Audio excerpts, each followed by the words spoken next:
You know the feeling, right? It's the start of a new year, you're fired up, full of ambition, and then by February, that big goal is kind of just collecting dust.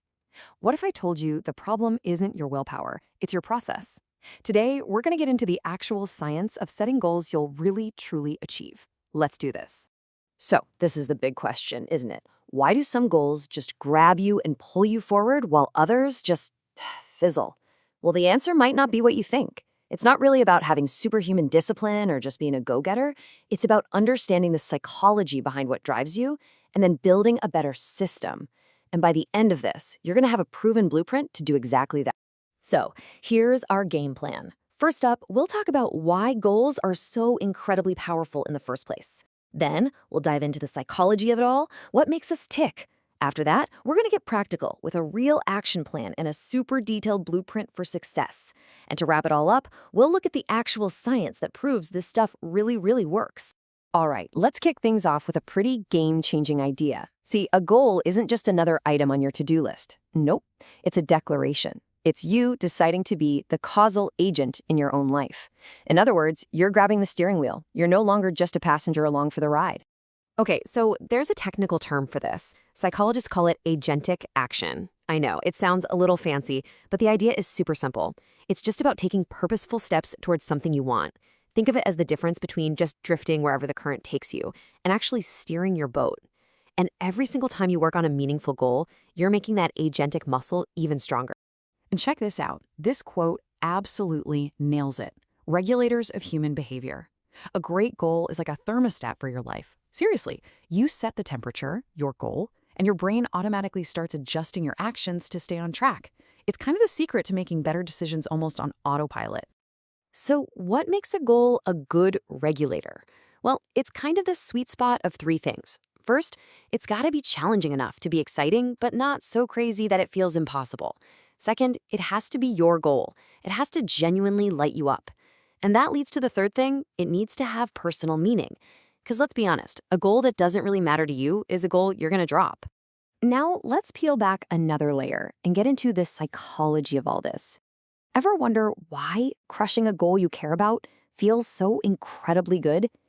It's because you're actually feeding some of your most fundamental, hardwired human needs. It really all comes down to something called self-determination theory. The idea is that we are all driven by three core needs. Autonomy, that's the need to feel like you're in the driver's seat of your own life. Competence, the desire to feel good at what you do. And relatedness, the need to connect with others. Well, setting and achieving goals is a direct shot at satisfying those first two, big time. And this chart is the perfect way to think about it. Your needs are like the fuel in your car. They provide all the raw energy and motivation. But a goal is your GPS. It tells all that energy exactly where to go. You can have a full tank of gas, but without a destination plugged in, you're really just spinning your wheels. All right, enough of the why. Theory time is over. Now we get to the how. In this next section, we are going to build a mental framework that's going to help you turn those vague wishes and someday dreams into concrete, real, achievable plans. This is it. This is your core feedback loop. You can think of it like a simple four-step dance. First, you generate your goal. Then, you analyze the gap between where you are and where you want to be. Third, you create a plan to close that gap. And then, and this is the secret sauce, you monitor and adjust. This is so important. This is not a set it and forget it kind of thing. It's a living, breathing process where you're constantly learning. And now, for the main event. Researchers have taken that simple feedback loop and basically supercharged it into a scientifically proven model.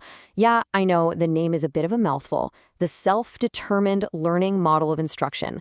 We'll just call it the SDLMI. But don't let the clunky name fool you. This is your repeatable blueprint for learning how to achieve pretty much anything. The real beauty of the SDLMI is just how simple it is. It takes that big, messy, sometimes overwhelming process of going after a huge goal, and it breaks it all down into a simple series of questions. It's like having a script for your own success story. All you have to do is follow along. So here are the three phases. Phase 1, set a goal. Phase 2, take action. And phase 3, adjust the goal or plan.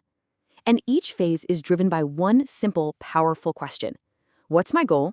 What's my plan? And what have I learned? It's this continuous cycle of doing, learning, and improving. So let's break down the questions in each phase. Phase 1 is all about getting crystal clear. You're not just picking a random goal out of thin air. You're actually asking yourself these questions. What do I really want here? Where am I starting from, honestly? What has to change to get me there? And what can I do to kick things off? This is where you turn a fuzzy idea into a sharp, clear target. Okay, phase 2 is where the rubber meets the road. This is where you put on your strategist hat. You're not just thinking about all the positive things you're going to do, you're actively thinking about what could go wrong. What are the roadblocks? How can I get them out of the way? And, so important, when will I take action? This is how you build a plan that's not just optimistic, but actually realistic. And finally, phase 3, the check-in, the debrief. Honestly, this is where so much of the magic happens. You're not just checking boxes on a to-do list. You're learning. You're asking, what have I actually done? What's working? What's not? Do I need to change my plan or maybe even tweak the goal? It's not about judging yourself as a success or failure. It's about getting smarter as you go. Now, I know what you might be thinking. This all sounds really great in theory, right? But does this thing actually work out in the real world? Is it just a feel-good idea, or does it deliver actual results? Well, the science is in, and the answer is a huge, resounding yes. I mean, just look at this chart. It pretty much says it all. Researchers did a major study, and the students who were taught this SDLMI model, their self-determination scores just skyrocketed compared to the group that wasn't. And we're not talking a tiny little bump here. This is a massive, life-changing shift in their ability to take control and make things happen for themselves. And this isn't just about feeling more in control.